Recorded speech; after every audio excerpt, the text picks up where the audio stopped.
자, 시간의 흐름이든 인간 세상의 흐름이든 사주팔자의 흐름이든 가장 기준점이 천문하고 지호라고 그랬죠. 하늘의 기운하고 땅의 기운이 가장 기준점이 된다고 했어요. 쥐띠해에 나오는 모든 사회 현상, 그 다음에 자연 환경, 인간들의 어떤 움직임, 마음의 움직임이든 육체의 움직임이든 사회 제도의 움직임이든 유시민 씨처럼 정확하게 관찰해야 돼요. 씨앗 정보 이렇게 붙여놨어요. 정보 앞에다가 씨앗이라고 붙여놨어요. 그냥 제가 기억하기 좋게 붙여놓은 거예요. 사람으로 따지면은 생명, 물질 이렇게 생각하면 돼요. 사업을 할 때도 따지면 뭐예요? 저 쥐라는 에너지는 종잣돈, 아주 기본이 되는 물질이란 뜻이에요. 아주 막 풍요로우고 욕심을 막 부려서 막 세상에 펼치고 그런 에너지가 아니라 저 쥐라는 에너지는 정확한 잣대를 가지고 만들어낸 물질이다. 자, 이 씨앗 정보가 어떤 시간을 흘러가면 2024년이 되면은 이제 이때가 용띠해가 되거든요. 그 쥐 에너지가 세상에 완전히 펼쳐진 거를 뭐라 그랬어요? 용이라고 그랬잖아요. 용은 자꾸 상상의 동물 용은 생각하지 마시고 나무로 따지면 뭐예요? 씨앗이 완전히 발화가 돼서 여러 가지가 나와서 이파리까지 완전히 완성이 된 상태, 그것을 용이라고 한단 말이에요. 자, 지나가다가 나무를 한번 보세요. 나무 이파리가 아주 반짝반짝하면 그게 진짜 용처럼 멋있잖아요. 그 다음에 아파트가 뭐예요? 산속에 있을 때는 시멘트일 때는 우리 눈에 안 보이잖아요. 거기는 천문과 바다의 세상이니까. 근데 그게 아파트로 완전히 세워지면 일단은 지상에서 펼쳐진 완벽한 문명을 우리는 제가 말하는 그 씨앗 정보들은 2024년이 되면 완벽하게 세상에 구현이 되겠죠. 상품으로, 제도로, 시스템으로 구성이 되겠죠. 구현이 되겠죠. 그래서 2024년이 되면은 지호가 완전히 열린다. 그래서 2025년이 되면은 그 완전히 열린 인간 세상의 시스템이 그대로 멈추는 게 아니라 다른 문화 간의 교류가 일어난단 말이에요. 뱀의 시기는 꽃과 같죠. 꽃은 꽃을 피우려고 하는 게 아니라 씨방을 만들려고 한다고 그랬죠. 꽃의 세상에서 색의 세상, 색깔이 완전히 열린단 말이에요. 명리에서 말하는 색깔이라는 것은 완벽하게 세상에 펼쳐져서 다른 문화를 유혹한다, 그런 뜻이에요. 유혹. 그게 좋은 뜻인지 나쁜 뜻인지 모르지만 유혹이란 말이에요. 뱀의 시기는 뭐예요? 2025년이 되면은 지호가 완전히 완성이 된단 말이에요.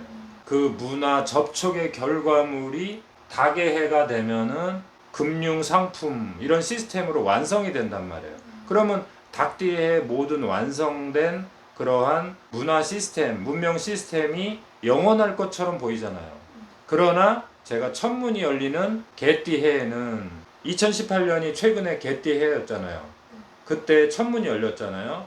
그러면 2017년에 자기가 어떠한 시스템, 아이템을 완성을 시켰다 하더라도 제가 공장을 마구마구 세우지 말라고 그랬잖아요. 왜? 천문이 열리는 시점은 새로운 세상이 또 새로운 인간의 정신과 문화가 새로 유입되기 시작된단 말이에요. 또 자연 환경도 어떻게 바뀔 줄 모른단 말이에요. 그 다음에 인간들의 이동이라든가 인간들의 관심사가 어떻게 이동될 줄 모른단 말이에요. 그러면 거기에 뭐가 개입된댔어요?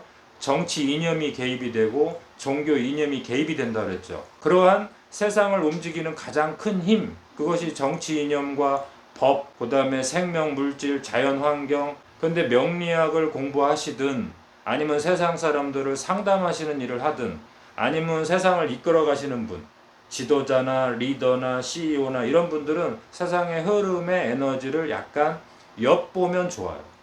2018년, 2019년이 최근에 천문이 열린 시기였잖아요. 그 시기의 흐름이 2020년에 반영이 되는 거예요. 반영이 돼서 최종 결과물로 인간 세상에 출현이 되는 거예요. 그래서 우리는 씨앗 정보가 출현이 됐다 이렇게 아는 거예요. 그렇기 때문에 천문이 열리는 그 2년간 대단히 중요한 거죠. 그러나 우리 인간은 천문이 열리는 시간을 그 에너지를 느낀다는 것은 제가 불가능하다고 했죠. 자, 불가능하기 때문에 우리는 그걸 느끼는 연습을 하지 말고 그냥 공부를 하시면 돼요. 항상 개띠해, 돼지띠해에는 천문이 열리기 때문에 인간 세상에 변화가 올 수 있고 자연현상, 자연환경에도 변화가 올 수 있다. 이런 것들은 항상 대단히 중요한 기준점이 돼서 2020년, 2032년에도 역시 쥐띠 해에는 새로운 씨앗 정보로 나타나게 된단 말이에요. 출현하게 된단 말이에요. 그래서 이런 흐름을 꼭 파악하고 계셔야 돼요. 명리학자가 된다면 이 시간의 에너지를 파악하지 못하면 항상 반쪽짜리 공부에 불과하단 말이에요. 자, 세상의 흐름이 12년의 흐름이 있잖아요. 이거는 사실은 참 먼 시간이죠. 긴 시간이죠. 그러니까 금방 와닿지는 않아요. 근데 이걸 하루로 한번 비교해 볼게요. 하루의 시간에도 천문이 열리는 시간, 지호가 열리는 시간이 있어요. 하루에도, 1년에도, 그 다음에 12년에도. 그러니까 하루도 12시간으로 나누고, 1년도 12달로 나누고, 12년으로 나누는 연습을 자꾸 하셔야 돼요. 시간이 직선으로 가는 게 아니라 제가 순환하면서 흘러간다고 그랬죠. 공전과 자전을 동시에 한다. 항상 시간은 동시성이란 말이에요. 흘러가는 동시에 순환한다. 그 순환의 최초의 작은 단위가 하루라고 보시면 돼요. 1년을 느낄 때 12달이 지나가잖아요. 그게 그 중간의 크기라고 보시면 돼요. 그 다음에 12년은 우리 눈에 금방 안 보이잖아요. 그게 큰 12단계라고 보시면 돼요. 그래서 12년 주기를 이해하는 게 제일 어렵죠. 왜냐면 하루는 금방 보이고 12달도 조금 길지만 그래도 우리가 느끼잖아요. 그래서 우리는 축복이죠. 이 12달의 에너지를 제대로 느낄 수 있다는 것. 그래서 거기서 어떤 에너지의 흐름을 찾아낼 수 있다는 것. 이것은 대단한 축복이란 말이에요. 하루의 에너지를 12개로 나눠보면 자, 해시가 되면은 뭐예요? 이제 천문이 완성이 돼야 되잖아요. 그런데 이 시간에도 그런 자극적인 음식이나 욕망을 불태운다든가 너무 육체적인 활동을 너무 강하게 한다든가 이렇게 하면 안 되겠죠. 그럼 자시가 되면 어떻게 돼요? 우리 몸이 이제 완성이 돼야 되죠. 우리 몸이 완성이 되는 가장 좋은 방법은 뭐예요? 잠이라고 그랬잖아요. 잠을 자는 것이 가장 좋다고 했죠. 그럼 우리가 잠을 자는 동안에 축시가 되면 어떻게 되죠? 우리 몸이 재생이 된단 말이에요. 진시가 되면은 저때 제가 진지 드실 시간이라고 그랬죠. 그 정도로 어떤 에너지를 흡수할 수 있는 양기가 많이 나온단 말이에요.